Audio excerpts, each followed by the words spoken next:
آج انشاءاللہ عز و جل یکم شعبان المعظم سے لے کر 15 شعبان المعظم تک 2 نفل کے ساتھ ہم اپنی حاجات کو پورا کرنے کے لیے چند اعمال اور چند وظائف میں انشاءاللہ گفتگو کریں گے۔ اللہ تعالی ہمیں عمل کا جذبہ عطا فرمائے۔ میرے دوست احباب، جیسے کہ آپ کو معلوم ہے ماہ شعبان المعظم میں تو 14 شعبان کی رات ایک ایسی آتی ہے جس میں نامہ اعمال کی معمولات طے کیے جاتے ہیں، اور اس میں یہ طے کیا جاتا ہے کہ کس کی زندگی کو بڑھا دیا جائے گا، کس کی زندگی مکمل ہو گئی ہے، کس کو اولاد دی جائے گی، کسی کے حصے کی دولت آئے گی، کس کے حصے میں حج و عمرہ کی سعادتیں آئیں گی، کس کے حصے میں سکون آئے گا، کس کے حصے میں نجات آئے گی، کس کے حصے میں اللہ تعالی بے شمار خوبیوں سے نواز دے گا اس انسان کو۔ یہ تمام معمولات، حاجتیں اور رزق کی بارش اسی مہینے میں طے ہونی ہے۔ تو ہم سب کو چاہیے کہ ہم یکم شعبان المعظم سے لے کر اور 15 شعبان المعظم تک وہ کون سے ایسے عمل یا ایسے نوافل ادا کر سکتے ہیں کہ جس کے ادا کرنے سے اللہ تعالیٰ کے حکم سے ہمارے تمام معاملات آسان ہو جائیں گے۔ تو چلتے ہیں اپنی ویڈیو کی طرف۔ سرکار دو عالم صلی اللہ تعالی علیہ وبارک وسلم، آپ کا فرمان ہے، آپ کے 3 فرمان آپ سماعت فرما لیں حضور کے: بھوکے کو کھانا کھلاؤ، سلام کو عام کرو، صلہ رحمی کرو، تم جنت میں خیریت سے داخل ہو جاؤ گے۔ اور پھر فرمایا لن تنالوا البر حتى تنفقوا مما تحبون وما تنفقوا من شيء فإن الله به عليم۔ تم ہرگز بھلائی کو نہیں پا سکو گے، تم ہرگز بھلائی کو نہیں پا سکو گے جب تک اللہ کی راہ میں اپنی پیاری چیز خرچ نہ کرو، اور جو تم خرچ کرتے ہو اللہ اسے جانتا ہے۔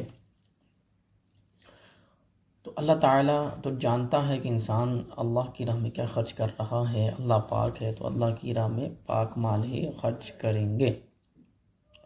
سب سے پہلے تو درود پاک کا یہ مہینہ ہے، درود و سلام کا مہینہ ہے۔ سرکار دو عالم صلی اللہ تعالی علیہ وبارک وسلم، آپ کا فرمان عالی شان ہے، تم جہاں بھی ہو مجھ پر درود پاک پڑھو کہ تمہارا درود پاک پڑھنا مجھ تک پہنچتا ہے۔ سرکار دو عالم صلی اللہ تعالی علیہ وبارک وسلم کا فرمان ہے، جس نے مجھ پر 1 مرتبہ درود پاک پڑھا اللہ عز و جل کی ذات اس کے 10 گنا معاف فرما دیتی ہے، 10 درجات کو بلندیاں عطا فرما دیتی ہے۔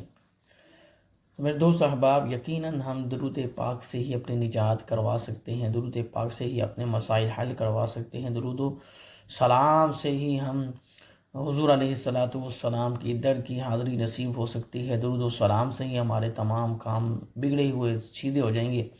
تو درود و سلام اور درود پاک کو اپنی زندگی میں ایسے شمار کر لیں کہ جیسے ہم سانس لیتے ہیں، جیسے ہم سانس کے بغیر زندہ نہیں رہ سکتے، اسی طرح درود پاک کے بغیر گزارا نہیں۔ میرے دوستو، اگر آپ میری بات سے اتفاق کرتے ہیں تو کمنٹ سیکشن میں آ کے یا محمد صلی اللہ علیہ وسلم ضرور لکھیے گا۔ اللہ تعالیٰ ان ہاتھوں کو سلامت رکھے کہ جنہوں نے یا محمد صلی اللہ علیہ وسلم کمنٹ سیکشن میں لکھا، اور جنہوں نے درود پاک کی کثرت کی، پڑھا، اور جنہوں نے درود السلام کی طرف توجہ کی، اور حضور علیہ السلام کے یہ فرمان پر لبیک کہتے ہوئے بھوکے کو کھانا کھلایا، سلام کو عام کیا، صلہ رحمی کی۔ اللہ تعالیٰ ان کے جذبے کو سلامتی عطا فرمائے، اور ان خواتین کو بھی اللہ تعالیٰ ڈھیر و ڈھیر خوشیاں نصیب فرمائے کہ جنہوں نے یہ ویڈیوز کو سنا اور اس کے بعد سرکار دو عالم حضرت محمد مصطفیٰ صلی اللہ تعالی علیہ وبارک وسلم کی ذات اقدس پر درود و پاک اور درود السلام کا نذرانہ بھیجا، اور ان سے بھی اللہ راضی ہو جنہوں نے نبی پاک صلی اللہ تعالی علیہ وبارک وسلم کی سنت پر عمل کرتے ہوئے زندگی کو گزارنے کی کوشش کرتے ہیں۔ رات کو سرما لگا کر سونا سنت ہے، رات کو 3 مرتبہ قل هو اللہ احد، 3 مرتبہ قل اعوذ برب الفلق، 3 مرتبہ قل اعوذ برب الناس پڑھ کر یہ سونا حضور کا معمول ہے، یہ سنت ہے۔ اسی طریقے سے اگر کوئی بیمار ہے اس کو 7 مرتبہ الحمدللہ رب العالمین، سورہ فاتحہ، سورہ شفا بھی کہا جاتا ہے، تو اس کو آپ پڑھ کے دم کریں، اللہ تعالیٰ شفا دینے پر قادر ہے۔ اسی طریقے سے اگر آپ زیادہ پریشان رہتے ہیں تو استغفار کی کثرت کریں، نماز وقت پر ادا کرنے کے اللہ تعالی ہم سب کو توفیق دے.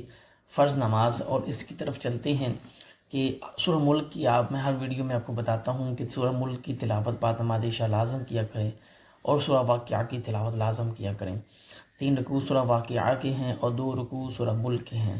انشاءاللہ اس کی برکت اور فضیلت آپ کو اپنی زندگی اور اپنی روحانیت میں ہی دیکھنے کو ملے گی. اب چلتے ہیں. مسواک کرنا بھی سنت ہے مرد حضرات کے لیے. انشاءاللہ اس کا بہت سے فائدے ہیں. آپ کا جو معدہ ہے وہ بہترین مضبوط رہتا ہے، آپ کی پشت مضبوط ہوتی ہے، اس میں روزی میں برکت ہوتی ہے، عقل بڑھتی ہے. خوشبو لگانے سے، اچھی خوشبو، اچھا عطر لگانے سے رزق میں اضافہ ہوتا ہے. اچھی خوشبو لگانے سے عقل تیز ہوتی ہے. اسی طرح اپنے گھر میں کھجور لا کے رکھیں. کھجور لازم اپنے گھر میں ہونی چاہیے. انشاءاللہ اس سے بڑی برکت ہوتی ہے. اپنے گھر میں کھجور کچھ نہ کچھ لا کے رکھیں، آدھا کلو، 1 پاؤ. تو کھجور کھانے کے بعد کھانا، یا ویسے معمول بنائیں کھانے کا. انشاءاللہ اس میں دنیاوی اور اخروی بہت سے فوائد ہیں، یعنی دنیا اور آخرت کے. تو اسی طریقے سے یہ چھوٹے چھوٹے اعمال ہیں، یہ سنت ہیں. ان سے کرنے سے کیا ہوگا؟ انشاءاللہ تعالی بیڑا پار ہوگا. اپنے بستر کو خود جھاڑ لینا، صفائی کا خیال رکھنا، اپنے لباس کا خیال رکھنا، اپنے گھر کی صفائی. اللہ تعالی ہمارے دل کو بھی صاف کرنے کی ہمیں توفیق دے کہ ہم اس طرف بھی چل جائیں. ہمیشہ سچ بولیں. وَقَضَىٰ رَبُّكَ أَلَّا تَعْبُدُوا إِلَّا إِيَّاهُ وَبِالْوَالِدَيْنِ إِحْسَانًا. اللہ تعالیٰ نے قرآن مجید میں مکمل آیت نازل کی ہے اپنے والدین کے لیے. تو آپ کو چاہیے کہ ہم اپنے والدین کے لیے اس طرح ہو جائیں جس طرح اللہ تعالیٰ نے حکم دیا ہے. نرمی ہو جائے، عاجزی ہو جائے. اللہ تعالیٰ عمل کا جذبہ عطا فرمائے. تو میرے دوستو، 2 نفل آپ نے ڈیلی پڑھنے ہیں 15 شعبان تک. 2 نوافل صلاۃ الحاجات کے، صلاۃ التوبہ کے، اور ہر پہلی رکعت میں قل یا ایھا الکافرون پڑھنی ہے. دوسری رکعت میں قل ھو اللہ احد کو پڑھ لینا ہے، اور درود پاک کی کثرت کرنی ہے. اور جو میں نے آپ کو بتایا ہے پڑھنے کی کوشش کریں، کاپی پینسل لے کے لکھنے کی، معنی آپ کی زندگی میں واقعی تبدیلی آ جائے گی. اگر آپ کر لیں گے تو انشاءاللہ نصیب بھی بدل جائیں گے. درود پاک کثرت سے پڑھیں، اور کوشش کریں کہ یا رزاقو یا فتاحو کی تسبیح پڑھیں. یا رزاقو یا فتاحو کی تسبیح پڑھیں. یا فتاحو یا رزاقو کی تسبیح پڑھیں. یا فتاحو یا رزاقو کی تسبیح پڑھیں. اللہ تعالیٰ بے شمار نعمتوں سے نوازنے والا ہے. وہ ہر شے، ہر چیز پر قادر ہے. اللہ تعالیٰ صحت تندرستی کے ساتھ آپ کو عافیت و سلامتی کے ساتھ ڈھیر و ڈھیر مال دولت عطا فرمائیں، اور آپ کی اور آپ کی نسل کے وہ کام آئیں. اللہ تعالیٰ ہم سب کو دنیا میں بلائیاں عطا فرمائیں. چینل کو لائک شیئر سبسکرائب کیجیے گا. ہر آنے والی نوٹیفیکیشن انشاءاللہ آپ کو مل جائے گی. میرے لیے بھی دعا کیجیے گا. اللہ تعالیٰ آپ کا حامی و ناصر ہو. اللہ تعالیٰ آپ کو خوب برکت عطا فرمائے. وما علینا الا البلاغ المبین.